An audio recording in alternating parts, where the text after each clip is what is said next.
Morgane, bonjour à toutes et à tous. Je suis Michel Mangion.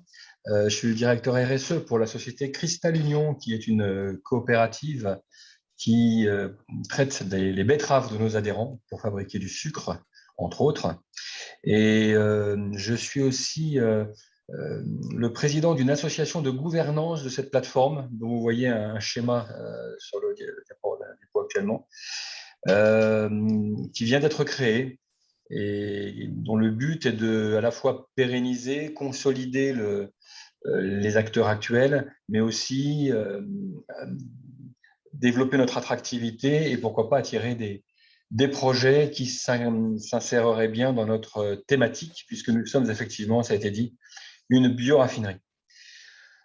Alors, je ne sais pas, oui, voilà, merci. Alors, effectivement, pour vous raconter un peu l'historique de notre bioraffinerie, j'aime bien démarrer en parlant de nos agriculteurs, parce qu'effectivement, à l'origine de cette bioraffinerie, ce sont des agriculteurs locaux qui se sont entrepreneurs, qui se sont engagés pour démarrer une activité industrielle pour augmenter la valeur de leur production agricole.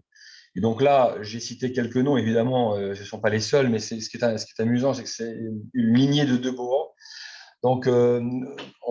Gustave De Bohan, qui était l'un des fondateurs du premier syndicat agricole de la Champagne, et qui avait l'habitude de dire « faisons nos affaires nous-mêmes ». Donc ça caractérise bien la mentalité des agriculteurs de notre région, c'est-à-dire que voilà, ils ont des idées, une vision, et ils se mettent en batterie pour les réaliser entre eux. Et ça caractérise bien aussi la façon dont s'est développée notre bioraffinerie. Vous le verrez au fil de la présentation. Alors, Jacques de Bohan, il est plus récent, excusez-moi, il a été le fondateur de la coopérative rémoise Champagne Céréales, aujourd'hui qui est connue, qui s'appelle maintenant Divesia, et qui a aussi démarré une activité maintenant c'est une glucoserie qui se trouve sur le site. Et puis Olivier de Bohan, ça c'est un clin d'œil puisque c'est l'actuel président de ma coopérative Cristal Union. Et donc, voilà, ce petit clin d'œil au passage. Donc, on peut passer effectivement à la diapo d'après. Donc l'important, c'est vraiment très important de comprendre que c'est les agriculteurs qui sont à l'origine de cette bioraffinerie. Et au départ, il s'agissait d'une simple sucrerie, c'est la photo de gauche, une sucrerie qui au départ était bien sûr très petite, qui dès le départ était une coopérative. Là aussi, vous verrez que le site s'est développé beaucoup sous les opérations de coopérative, sur l'action de coopérative. Donc, on est vraiment, non seulement au départ, c'est l'idée d'agriculteur, mais ensuite, ça s'est dynamisé, ça s'est développé grâce à des coopératives qui elles-mêmes, vous le savez sans doute, appartiennent aux agriculteurs et sont gérées par les agriculteurs. Et donc, au départ, une simple sucrerie, la sucrerie de Bazancourt, qui était déjà une coopérative dans les tout début des années, fin des années 50, même, tout début des années 60. Et puis, progressivement, alors je n'ai pas le temps d'aller dans le détail de l'historique, mais progressivement, la sucrerie s'est bien sûr étendue. On a aussi eu l'idée d'utiliser le lavoir de la sucrerie, qui ne fonctionne que pendant la récolte sucrière betteravière, c'est-à-dire entre septembre et janvier, et donc d'utiliser ces équipements pour récolter la chicorée. Au fil du temps, finalement, cette idée n'a pas été retenue et on a construit cette glucoserie qui maintenant est ADM Chantor, ADM Bazancourt, pardon. Il y a eu aussi, vous le verrez, des développements d'activités de recherche. La distillerie Cristanol, qui elle a été construite plus récemment dans les années 2000, 2006 et 2008 et 9, et puis etc., etc. Donc, en fait, une dynamique qui ne s'est jamais démentie, mais qui s'est construite et qui s'est développée de façon, je ne veux pas dire anarchique, mais de façon autonome par la volonté des agriculteurs qui présidaient à ces coopératives. Et si on parle de bioraffinerie, ça, Oriane l'a bien expliqué, c'est parce qu'on traite essentiellement les matières agricoles qui se trouvent autour de ce site pour donner plus de valeur à ces produits. Alors, la diapo d'après, vous avez la. Voilà, alors oui, vous pouvez y aller pour mettre tous les noms. Merci, excusez-moi pour l'effet. Donc, voilà, une autre vision de cette bioraffinerie. Tout à fait au fond, sur la longueur de la diapo, c'est la distillerie qui, elle, a été construite entre 2006 et 2009, donc encore très récemment. En bas à droite de la zone, on voit un petit chantier. C'était la construction du projet Futurol. Alors, le Futurol, c'est le bâtiment blanc. Et puis, derrière, devant, encore devant, c'est le projet, le CEBB, qui est un centre académique qui s'est installé physiquement sur la zone. Euh, si on va vers la gauche, on voit la glucoserie avec des bâtiments aussi assez blancs. Donc, ils fabriquent du glucose à partir de blé. Et au milieu du terrain, c'est la sucrerie qui essentiellement traite des betteraves.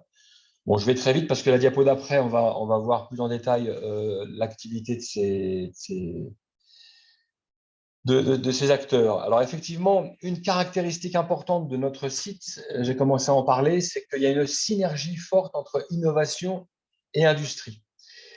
Parce que très vite, pour optimiser nos procédés, pour aussi développer d'autres idées, les agriculteurs ont fondé ce qu'on appelle maintenant ARD, un centre de recherche qui, en fait, petit à petit, s'est transformé en laboratoire, centre de recherche, et maintenant est un vrai démonstrateur qui permet de tester les idées entre une idée de taille paillasse jusqu'à une taille d'un fermenteur de 180 mètres cubes, c'est-à-dire un fermenteur industriel.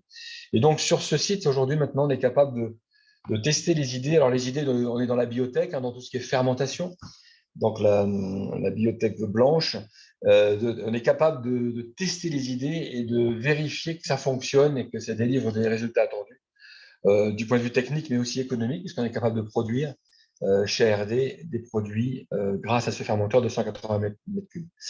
Et puis, au-delà, plus récemment, c'est le CEBB, puisque là, c'est le département qui était à l'origine de cette idée de rassembler dans un bâtiment sur site différentes chaires, et des chaires non seulement bien sûr de l'université locale, l'URCA, Reims-Champagne-Ardenne, mais également des formations parisiennes, des formations nationales de type Centrale Supélec, AgroParisTech, et puis plus récemment Néoma, l'école de business qui est sur Reims et sur Rouen.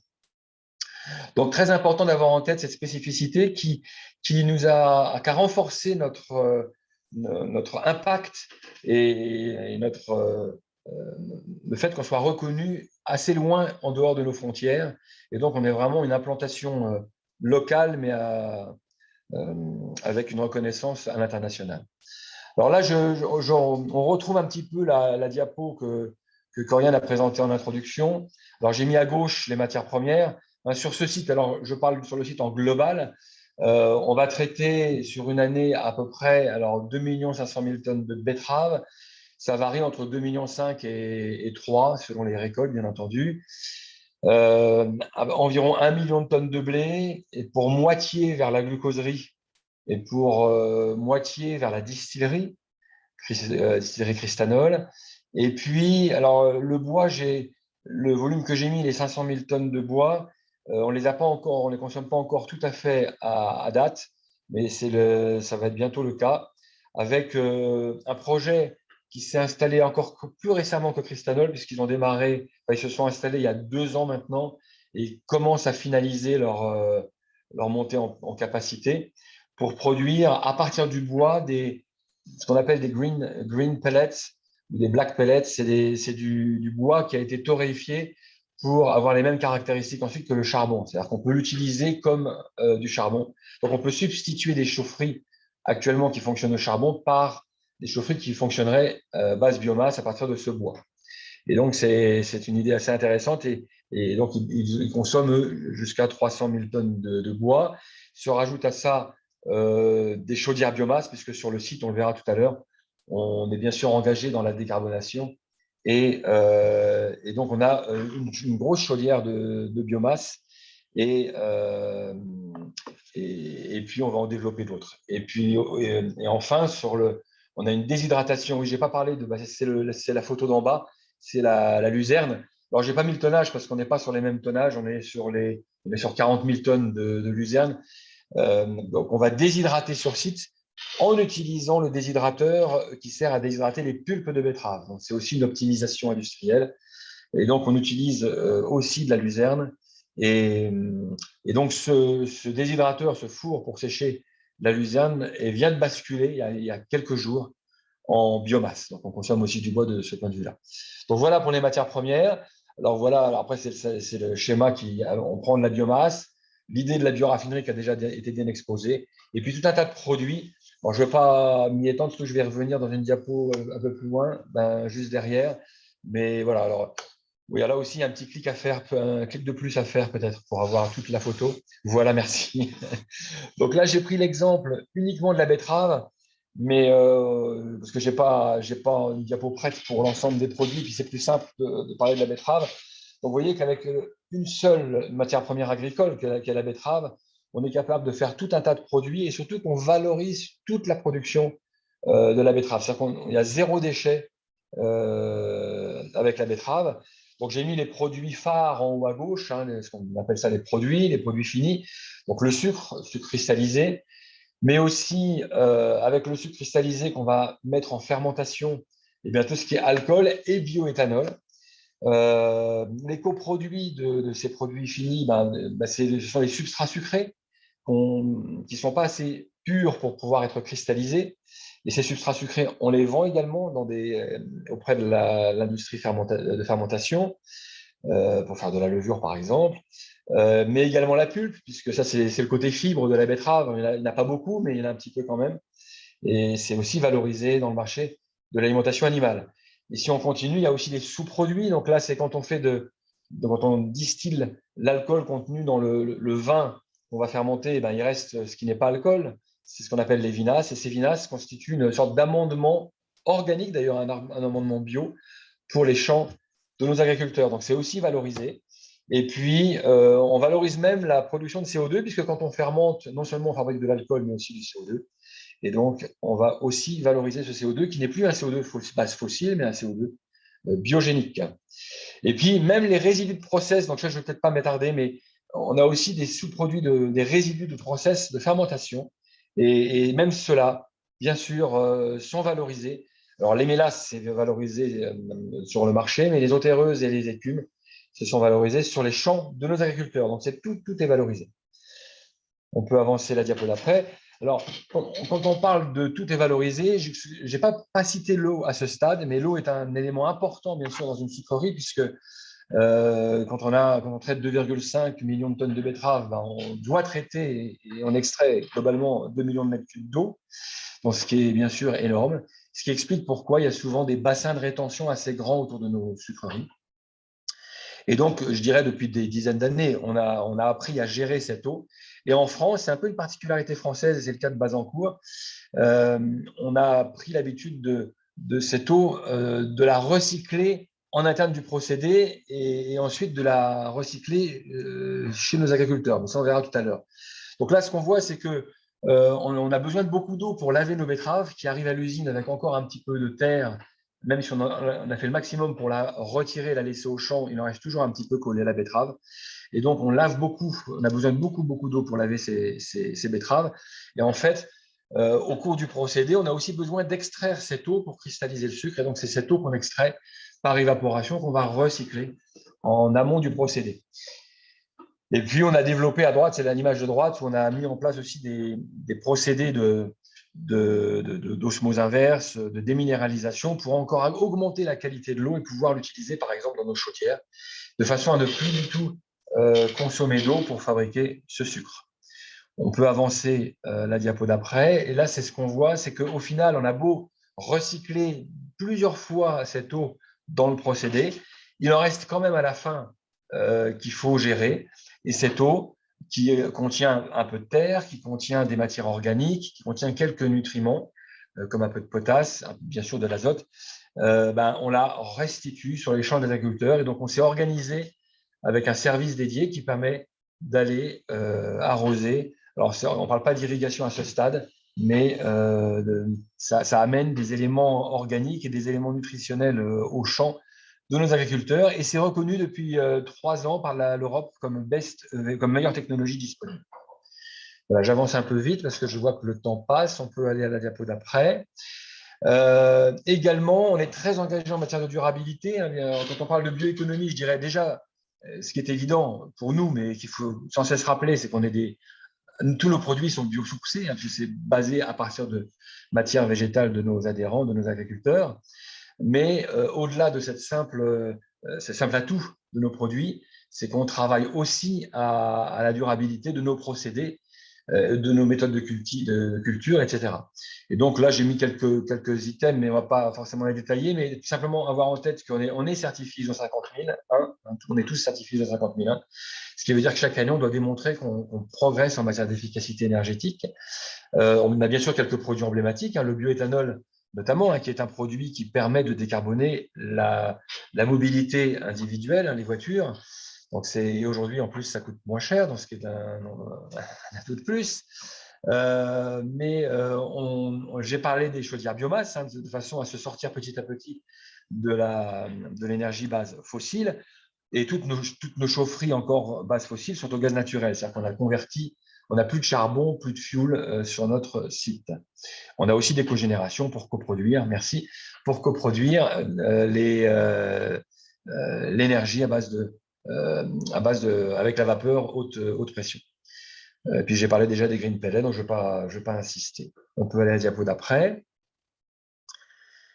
Alors, maintenant que j'ai un peu expliqué ce qu'était qu'une bioraffinerie dans le concret, on pourrait parler davantage, parce qu'il y a beaucoup de synergies entre sites. Je ne l'ai pas expliqué encore, mais c'est vrai qu'on est, par exemple, les résidus de fabrication de la glucoserie sont fermentés dans la distillerie de Cristal Union. Donc, on s'échange de l'eau pour recycler au maximum l'eau. On peut se passer aussi de la vapeur. Donc, il y a pas mal de synergies aussi entre nous.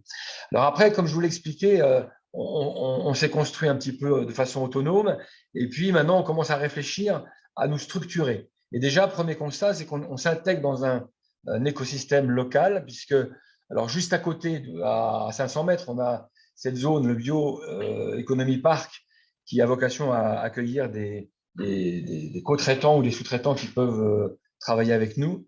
Et puis à gauche, c'est une ancienne base 112 de l'armée qui a été reconvertie en une ferme expérimentale pour justement travailler à décarboner nos pratiques culturales. Et tout ça à 10 km, donc à proximité du site. Donc on est vraiment dans la bioéconomie au sens large. Et puis si on avance encore la diapo d'après, dire qu'on a été on a été dans la liste des premiers territoires d'industrie. Et cet objet un peu nouveau créé par le gouvernement, vous connaissez sans doute, mais avait vocation à laisser les régions à la coordination et à l'animation de ces territoires qui devaient s'auto-déterminer en fait. C'est pas l'État qui décide pour nous, c'est nous qui listons finalement nos souhaits d'évolution et qui nous mettons en batterie pour les réaliser avec l'aide des élus du territoire. Et donc là, on peut aller vite. On a été l'un des premiers à signer ce protocole. Et voilà une façon schématique de le présenter. Il y avait les 4 thèmes que vous connaissez. Et dedans, la première fiche action, la fiche numéro 1, c'était la mise en place d'une gouvernance. Et donc, ce qui explique pourquoi cette association. Donc, on a fait on a lancé une étude avec l'aide d'un cabinet et ça a abouti à la création de cette association. Et derrière, il nous reste à travailler. Alors, on a commencé en parallèle sur certains sujets, mais on va maintenant mettre en œuvre toutes ces actions qu'on a envie de mettre en œuvre. On va aller à la diapo suivante. J'ai peur de ne pas avoir trop le temps de détailler. Ici, c'était juste, on profite de la foire de Châlons souvent pour acter les choses. Et donc voilà, c'était la création de cette association. Vous voyez Madame Catherine Vautrin sur la photo, qui est mon binôme. Moi, je représente les industriels, les acteurs économiques, et Catherine Vautrin représente les acteurs territoriaux, puisque avec les réformes et maintenant le Grand Reims, qui est une communauté de communes, le Grand Reims englobe notre territoire, ce qui n'était pas le cas jusqu'à il y a quelques années. Et donc, avant la création de ce Grand Reims, on avait comme interlocuteur deux villages, 2 communautés de communes, et c'est vrai que ça ne facilitait pas non plus la structuration. On peut aller à la diapo d'après, j'ai presque fini, je crois. Voilà, donc on s'est doté aussi d'une vision, ce qu'on appelle Bazancourt 2030, pour effectivement, je le disais en préambule, mais à la fois mieux structurer notre territoire actuel avec les acteurs actuels qui continuent de se développer. Nous avons encore des projets de développement, chaque acteur, mais également accueillir et développer le territoire dans le thème de la bioéconomie, bien sûr. On reste sur la stratégie bioéconomie, qui est un des fers de lance de la stratégie de la région, de la stratégie du Grand Reims, mais aussi de la stratégie nationale. Et je crois que j'en ai fini, si je ne m'abuse. Voilà, c'est une petite image qui a été créée par la région Grand Est. Et puis j'ai rajouté cette phrase, hein, c'est un ancrage local, puisque nos activités sont extrêmement en liaison directe avec les agriculteurs locaux, mais avec un rayonnement international, puisqu'on promeut la bioéconomie, même si maintenant, je dirais, la bioéconomie est de mieux en mieux comprise et qu'il y a de moins en moins besoin de l'expliquer. Mais encore, voilà, néanmoins, on continue à le faire. Voilà, si vous avez des questions, je suis bien sûr à votre disposition. Merci beaucoup, Monsieur Mangion. Timing parfait, hein, 20 minutes, c'est 20 minutes. Est-ce que, voilà, je n'ai pas de questions dans le chat. Est-ce qu'il y aurait des questions? Voilà, il y a une question qui arrive. Pourriez-vous détailler vos liens avec la région? Oui, alors, en fait, il faut là aussi repartir de l'histoire, c'est-à-dire que nous avons été un peu la première pierre de la création d'un pôle d'excellence. À l'époque, on parlait des pôles d'excellence, et notre pôle d'excellence maintenant, qui vient de changer de nom, donc il s'appelle Bioeconomy for Change. Donc on reconnaît la bioéconomie dans son nom, et qui, donc à l'origine, s'est construite à la fois sur notre région enfin à l'époque c'était la Champagne-Ardenne et puis la Picardie. Maintenant c'est Grand Est et Hauts-de-France, et qui en plus s'étend maintenant aussi sur la Normandie. Et donc il y a ce pôle d'excellence qui est aussi un relais fort pour soutenir la bioéconomie et la développer au travers de l'innovation, puisque eux leur métier c'est ça. Et la région s'est beaucoup appuyée sur ce pôle pour aussi définir sa propre stratégie. Et bien sûr, on se connaît, on se fréquente de façon assez serrée. La région a lancé un certain nombre de stratégies de filière avec ce qu'ils ont appelé des contrats de filière. Et donc, notre site est bien sûr clairement identifié comme un site très caractéristique de la bioéconomie. Alors, on n'est pas le seul dans la région Grand Est. Hein, il y en a plusieurs autres. J'en identifie au moins 3 et d'évidence, mais je crois qu'il y en a même un peu plus. Mais donc, il y en a un, c'est plutôt axé sur le bois, avec une papeterie, et un autre à Carlin, qui accueille aussi des startups qui sont dans le domaine de la bioéconomie. Et donc, voilà, on se connaît, on se réunit régulièrement chaque année. Et bien sûr, la région nous soutient autant qu'elle peut pour déjà expliquer ce que c'est que la bioéconomie et aider à son développement. Un exemple concret, mais ça vous avez dû entendre parler dans la presse, c'est quand elle a décidé de cofinancer ou de financer ou de subventionner les kits qui permettent de faire qu'un véhicule qui n'est pas flexible, flex fuel, puisse consommer du bioéthanol, par exemple. C'est un des exemples, mais qui me concerne directement. Ok. Il y a aussi 2 questions plus concrètes, on va dire, pratico-pratiques. Vous évoquiez, alors 2 questions, je les cite. Vous évoquiez l'utilisation de produits biosourcés. Il n'y a donc pas d'utilisation d'engrais azotés ou de néonicotinoïdes sur les cultures de betteraves. Et puis, quelle est l'application, l'utilisation du CO2 biogénique? Alors, biosourcé ne veut pas dire bio. Attention, il y a peut-être une confusion à ce niveau-là. C'est-à-dire qu'il y a effectivement une approche bio, et là, c'est un terme tout à fait labellisé et qui répond à un cahier des charges très précis et dans lequel on ne peut pas utiliser de nitrants de synthèse ou de pesticides type néonicotinoïdes. Alors, pour ce qui concerne la sucrerie Cristal Union, nous avons été les premiers à développer d'ailleurs une filière bio de betterave. C'est assez récent, ça date de 2019. Et donc, on a été les premiers à proposer en France c'est du sucre base bio. Et pour le coup, effectivement, vous avez raison, on n'utilise pas ces produits-là. Par contre, quand on dit bioéconomie et biosourcé, ça ne veut pas dire bio. Attention, biosourcé, ça veut dire qu'on utilise des matières premières végétales. Mais après, ça ne préjuge pas de la façon dont on les cultive. Et effectivement, on utilise, comme vous le savez, ça fait débat, de quelques néonicotinoïdes. Simplement, bon, je ne veux pas rentrer dans le débat ici, mais je rappelle juste qu'on s'est engagé, bien sûr, à arrêter ces néonicotinoïdes d'ici 2-3 ans. Mais maintenant, c'est 2 ans maintenant. Merci. Et l'autre question, c'était sur l'utilisation du CO2 biogénique. Alors, la question, c'est ah oui, l'utilisation. Eh ben, actuellement, Oui. là aussi, on a été dans les tout premiers en Europe à lancer cette idée. On est en partenariat avec Air Liquide, qui a travaillé avec nous parce que ça a l'air facile, mais en fait, au niveau industriel, ça demande pas mal d'ajustements. On y a passé, je dirais, presque 2 ans pour réellement régler notre procédé.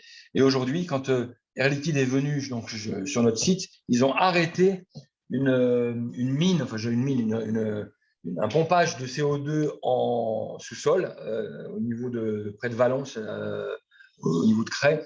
Et du coup, c'était vraiment une substitution de carbone qui sortait du sous-sol, donc du carbone fossile, par du carbone que j'appelle biogénique pour faire la distinction, puisque le carbone qui émane de nos fermentations est du carbone qui a été qui a fabriqué les plantes la saison d'avant. Donc, on n'est pas du tout dans du carbone fossile. Et de fait, c'est Air Liquide, donc on attaque les marchés de Air Liquide. Donc, beaucoup, bien sûr, les sodas, les sodas qui sont extrêmement d'ailleurs exigeants en matière de cahier des charges. Et donc, tout le marché des sodas, mais pas que, il y a aussi le marché du froid, le marché du traitement de l'eau, essentiellement soda. Donc, au final, ce CO2 finit quand même dans l'atmosphère, simplement, c'est du CO2 qui a été constitué la saison d'avant. Donc, on est dans un cycle vertueux du carbone. On n'est pas dans du carbone fossile. Ok, merci beaucoup.